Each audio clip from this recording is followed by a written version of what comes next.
കേരള സംസ്ഥാനം നിങ്ങൾ ഭരിക്കുന്ന അല്ല ഇന്ന് നിങ്ങൾക്ക് ഭരണ പങ്കാളിത്തമുള്ള സംസ്ഥാനമാണ്. പക്ഷേ കേരളം ഇന്ത്യയുടെ ഭാഗമാണ് എന്ന് മുസ്ലിം ലീഗ് മറക്കരുത്. ഇത്തരത്തിൽ രാജ്യത്തൊരു നിയമം ഉണ്ടായാൽ ആ നിയമം അനുസരിക്കാൻ മുസ്ലിം ലീഗും പിണറായി വിജയനും ഒക്കെ ബാധ്യതയുണ്ട്. ഏതെങ്കിലും തരത്തിൽ ഈ രാജ്യത്ത് ഏതൊക്കെ തരത്തിൽ വർഗീയത വളർത്താവോ അതെല്ലാം ചെയ്യുകയാണ്. വളരെ നിർണായകമായ ഒരു വിധി കേരള ഹൈക്കോടതി കഴിഞ്ഞ ദിവസം വഖഫ് ബോർഡിന്റെ പ്രവർത്തനങ്ങൾ മരവിപ്പിച്ചുകൊണ്ടും അതിന്റെ ചുമതല ഒരു ജോയിന്റ് സെക്രട്ടറിക്ക് കൈമാറിക്കൊണ്ടും ഒരു ഉത്തരവ് കേരള ഹൈക്കോടതി പുറപ്പെടുവിച്ചിരുന്നു. ഇന്നും ഇന്നലെയുമായി കേരളത്തിലെ വലിയ തെറ്റിദ്ധാരണ പരത്തുന്ന പ്രസ്താവനകളാണ് മുൻ മുഖ്യമന്ത്രിയുടെയും പ്രതിപക്ഷ നേതാവുമായ ശ്രീ പിണറായി വിജയന്റെയും അതുപോലെ മുസ്ലിം ലീഗിന്റെയും ഭാഗത്തുനിന്ന് വന്നുകൊണ്ടിരിക്കുന്നു. പിണറായി വിജയനും മുസ്ലിം ലീഗും ഈ വിഷയത്തിൽ പൊതുജനങ്ങളെ തെറ്റിദ്ധരിപ്പിക്കുന്ന രീതിയിൽ കള്ളം പറയുകയാണ്.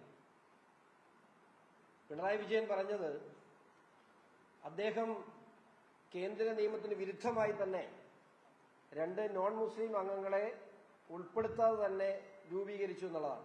പച്ചക്കളാണ്. അദ്ദേഹത്തിന് ഈ 2 പേരെ ഉൾപ്പെടുത്താതെ അദ്ദേഹം നോട്ടിഫൈ ചെയ്ത ഗസറ്റാണ്. ഈ ഗസറ്റിൽ വളരെ കൃത്യമായിട്ട് 3-ാമത്തെ പേജിൽ, അതിന്റെ കോപ്പി നിങ്ങൾക്ക് തരാം. 3-ാമത്തെ പേജിൽ വളരെ കൃത്യമായി പറയുന്നു, the appointment of the remaining 2 members shall be made shortly. നിയമവകുപ്പിന്റെ ക്ലിയറൻസ് കിട്ടുന്നതിന് വേണ്ടി ഉടൻ തന്നെ ഈ 2 പേരെ നിയമിച്ചുകൊള്ളാമെന്ന് പിണറായി സർക്കാർ പുറത്തിറക്കിയ ഗസറ്റ് നോട്ടിഫിക്കേഷനാണിത്. അപ്പോ ഈ 2 പേരെ നിയമിച്ചോളാമെന്ന് തന്നെയല്ലേ പിണറായി പറഞ്ഞത്. ഇനി ഇപ്പോ മുസ്ലിം ലീഗ് ഇന്നലെ അതിനേക്കാൾ തെറ്റിദ്ധാരണാജനകമായ ഒരു പ്രസ്താവന നടത്തി. ഞങ്ങള് കോടതിയിൽ സംസ്ഥാന സർക്കാർ കൊടുത്ത സത്യവാങ്മൂലത്തിൽ സ്റ്റേറ്റ്മെന്റിൽ ഞങ്ങൾ പറഞ്ഞത് ഇത് പരിശോധിക്കാമെന്നാണ്.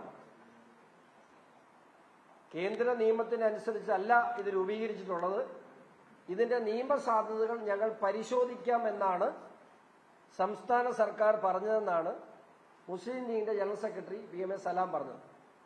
പക്ഷെ അവർ കൊടുത്ത സ്റ്റേറ്റ്മെന്റ് ഇതാണ്: taking note of all the above facts and informatives, the government is prepared to reconstitute the board strictly in compliance with the mandate of Section 14 of the United Waqf Management and Empowerment, Efficiency and Development Act 1995.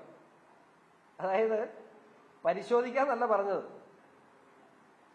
Government ഈ ബോർഡിനെ strictly in compliance with the mandate of Section 14. Section 14 എന്താണ്? Section 14 എന്ന് പറയുന്നത് 11 അംഗങ്ങളെ എങ്ങനെ നിയമിക്കണം എന്നുള്ള വഖഫ് amendment ആക്ടിലെ ആണ് Section 14. അത് കൃത്യമായി ഞങ്ങൾ കംപ്ലൈ ചെയ്തോളാം, strictly in compliance with the act എന്നാണ് അഡ്വക്കേറ്റ് ജനറൽ. ഇപ്പോ ഒരു GP അല്ല അവിടെ വന്ന് അപ്പിയർ ചെയ്തത്. അഡ്വക്കേറ്റ് ജനറൽ അപ്പിയർ ചെയ്തപ്പോ അത് മുഖ്യമന്ത്രിയും ഈ വകുപ്പിന് നേതൃത്വം കൊടുക്കുന്ന മുസ്ലിം ലീഗും അറിഞ്ഞിട്ടല്ല എന്നൊക്കെ പറഞ്ഞാൽ അത് ജനങ്ങളുടെ കണ്ണിലുള്ള പൊടിയിടിയിലാണ്. പിണറായി വിജയനും ചെയ്തതാണ്, അത് തന്നെയാണ് ഇപ്പോൾ മുസ്ലിം ലീഗും ചെയ്തുകൊണ്ടിരിക്കുന്നത്. മുസ്ലിം ലീഗിനോട് ഒന്നേ പറയാനുള്ളൂ, ഭാരതീയ ജനതാ പാർട്ടിക്ക് മുസ്ലിം ലീഗിനോട് പറയാനുള്ള ഒറ്റ കാര്യമുള്ളൂ: ഈ രാജ്യത്തൊരു നിയമമുണ്ടെങ്കിൽ അത് അനുസരിക്കാൻ മുസ്ലിം ലീഗും ബാധ്യസ്ഥരാണ്. കേരള സംസ്ഥാനം നിങ്ങൾ ഭരിക്കുന്ന അല്ല ഇന്ന് നിങ്ങൾക്ക് ഭരണ പങ്കാളിത്തമുള്ള സംസ്ഥാനമാണ്. പക്ഷേ കേരളം ഇന്ത്യയുടെ ഭാഗമാണ് എന്ന് മുസ്ലിം ലീഗ് മറക്കരുത്. ഭാരതത്തിന്റെ ഭാഗമാണ് കേരളമെന്ന് മുസ്ലിം ലീഗ് മറക്കരുത്. ഇത്തരത്തിൽ രാജ്യത്തൊരു നിയമം ഉണ്ടായാൽ ആ നിയമം അനുസരിക്കാൻ മുസ്ലിം ലീഗും പിണറായി വിജയനും ഒക്കെ ബാധ്യതയുണ്ട്. ഏതെങ്കിലും തരത്തിൽ ഈ രാജ്യത്ത് ഏതൊക്കെ തരത്തിൽ വർഗീയത വളർത്താവോ അതെല്ലാം ചെയ്യുകയാണ്. എല്ലാവരും നിങ്ങൾ ഇതിനെ സംബന്ധിച്ച് എടുത്തു പറയേണ്ട ഒരു വിഷയം, ചോദിക്കുന്ന ചോദ്യം എന്താണ്? പള്ളി കമ്മിറ്റിയിൽ ഹിന്ദുക്കളെ ഉൾപ്പെടുത്തുമോ? അമ്പല കമ്മിറ്റിയിൽ മുസ്ലിങ്ങളെ ഉൾപ്പെടുത്തുമോ? ഈ ചോദ്യത്തിന് BJPക്ക് വൃത്തിയായി ഉത്തരം പറയാനുണ്ട്. വഖഫ് ബോർഡ് എന്ന് പറയുന്നത് പള്ളി കമ്മിറ്റിയോ അമ്പല കമ്മിറ്റിയോ മുസ്ലിം പള്ളിയുടെ മഹൽ കമ്മിറ്റിയോ അല്ല. ആ കമ്മിറ്റികളിലെ ആ സ്വത്തുക്കൾ, പള്ളിയുടെ സ്വത്തുക്കൾ മാത്രം കൈകാര്യം ചെയ്യുന്ന ആണ് പള്ളി കമ്മിറ്റി, അല്ലെങ്കിൽ പാസ്റ്റർ കൗൺസിൽ, അല്ലെങ്കിൽ അമ്പല കമ്മിറ്റി, അല്ലെങ്കിൽ ദേവസ്വം ബോർഡ്. പക്ഷേ വഖഫ് കൈകാര്യം ചെയ്യുന്നത് മുസ്ലിം സമുദായത്തിന്റെ മാത്രം സ്വത്തുക്കളല്ല. കേരളത്തിൽ മാത്രമല്ല, ഓൾ ഇന്ത്യ തലത്തിൽ ഇതര സമുദായങ്ങളുമായിട്ടുള്ള നിരവധി കേസുകൾ, 40% വഖഫ് ബോർഡിലെ കേസുകൾ ഉള്ളത് ഇതര സമുദായങ്ങളുമായിട്ടാണ്.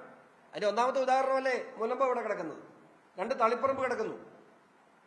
ഈ മുനമ്പം വിഷയത്തിൽ തന്നെ ഇത്തരത്തിലൊരു നിലപാട് ഈ വഖഫ് ബോർഡ് സ്വീകരിച്ചെന്നുള്ളൂ. അതിനകത്ത് 2 ഇതര മതസ്ഥർ ഉണ്ടായിരുന്നെങ്കിൽ ഈ നിലപാടായിരിക്കില്ലായിരുന്നു. അപ്പോ വഖഫ് ബോർഡ് എന്ന് പറയുന്ന ഒരു സർക്കാർ ബോഡി വഖഫ് സ്വത്തുക്കൾ സൂക്ഷിക്കാനുള്ളതാണ്. ശരിയാണ്, ആ വഖഫ് സ്വത്തുക്കൾ മുസ്ലിം സമുദായത്തിന്റെ കോൺട്രിബ്യൂട്ട് ചെയ്തിട്ടുള്ള സ്വത്തുക്കളാണ്. പക്ഷെ ആ സ്വത്തുക്കളുടെ വിവരങ്ങളും ആ സ്വത്തുക്കളുടെ ക്രിയാവിക്രയങ്ങളും നടക്കുന്ന ഇതര മതസ്ഥരുമായിട്ടുണ്ട്. കേസുകളിൽ 40% ഇതര മതസ്ഥരുമായിട്ടാണ്. അതിന് മുസ്ലിം ലീഗ് പറയുന്നത് എന്താ? ഇത് മുസ്ലിം സമുദായത്തിന്റെ അല്ല. ശരിയാണ്, മഹൽ കമ്മിറ്റിയിൽ BJP പറയാണ്, മഹൽ കമ്മിറ്റിയിൽ BJP പറയുന്നു അവിടെ 2 അമുസ്ലിങ്ങളെ ഉൾപ്പെടുത്തണം. തെറ്റാണ്. അതാണ് മഹലിന് മാത്രം വിഷയമാണ്. ഒരു പള്ളി കമ്മിറ്റിയിൽ ഹിന്ദുക്കളെ ഉൾപ്പെടുത്തണം, തെറ്റാണ്. അല്ലെങ്കിൽ ദേവസ്വം ബോർഡിൽ മുസ്ലിങ്ങളെ ഉൾപ്പെടുത്തണം, ശരിയാണ്. ആ സമുദായത്തിന്റെ മാത്രം സ്വത്തുക്കൾ കൈകാര്യം ചെയ്യുന്ന സ്ഥാപനങ്ങളാണ് NSSൽ, SNDPയിൽ ഒക്കെ ശരിയാണ്. പക്ഷെ ഇതങ്ങനെയല്ല. ഇതെല്ലാ വിഭാഗങ്ങളുടെയും സ്വത്ത് കൈകാര്യം ചെയ്ത് ഇപ്പൊ തന്നെ ഈ വിഷയം എന്താ? മുനമ്പത്തെ ഭൂമി ഉമീദ് പോർട്ടലിൽ നിയമവിരുദ്ധമായി ഉൾപ്പെടുത്തി. അപ്പോഴല്ലേ ഇപ്പൊ വഖഫ് ബോർഡിനെതിരെ ഞാൻ കേസ് കൊടുത്തു. അതുകൊണ്ട് കൂടെയാണ് ഇതൊന്ന് മനസ്സിലാകണമല്ലോ ജനങ്ങൾക്ക്. അതുകൊണ്ട് മുസ്ലിം ലീഗിനോട് ഒന്നേ പറയാനുള്ളൂ, മുസ്ലിം ലീഗ് ഈ സംസ്ഥാനം നിങ്ങൾ കൂടി ഭരിക്കുന്ന ഈ സംസ്ഥാനം ഈ രാജ്യത്തിന്റെ ഭാഗമാണ്, നിങ്ങൾ മറക്കരുത്. മാത്രമല്ല BJP എടുക്കുന്ന നിലപാടുകളെ വർഗീയവൽക്കരിച്ച് സമുദായത്തിനുള്ളിൽ തെറ്റിദ്ധാരണ പരത്തി സമുദായത്തിൽ പ്രീതി നേടാൻ, അല്ലെങ്കിൽ പ്രീണന രാഷ്ട്രീയത്തിന്റെ ഭാഗമായി ഈ രാജ്യത്ത് വർഗീയത വളർത്താൻ മുസ്ലിം ലീഗ് ശ്രമിക്കരുത്. തെറ്റാണ്, അത് ഗുരുതരമായ തെറ്റാണെന്ന് പറയാതിരിക്കാൻ കഴിയില്ല. പിന്നെ ഈ രാജ്യത്തൊരു നിയമമുണ്ടെങ്കിൽ അത് കേരളമെന്ന് മാത്രമല്ല ഏത് സംസ്ഥാനത്താണെങ്കിലും അത് നടപ്പിലാക്കിയൊക്കൂ. അത് രാഷ്ട്രീയപരമായും നിയമപരമായും അതിനെ നേരിടും എന്ന് ഭാരതീയ ജനതാ പാർട്ടി അറിയിക്കുന്നു.